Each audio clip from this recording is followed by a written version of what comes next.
And obviously, you and I, we have a lot of nostalgia for the 90s and maybe the early 2000s as far as when we were growing up and coming of age as young adults and teenagers and whatnot.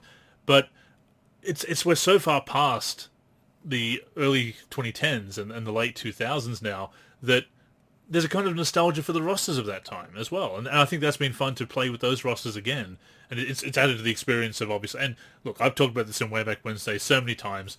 I know it's become a cliche for me to say it, but these games are like interactive almanacs that you can go back and play history and play with these old rosters. So you're not just experiencing video games from the time, but also the NBA at the time as well.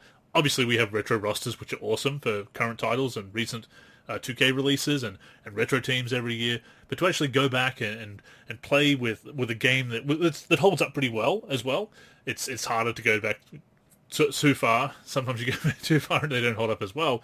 But to play a game that holds up well and to play with those rosters, it's a double hit of nostalgia with both the NBA and basketball gaming.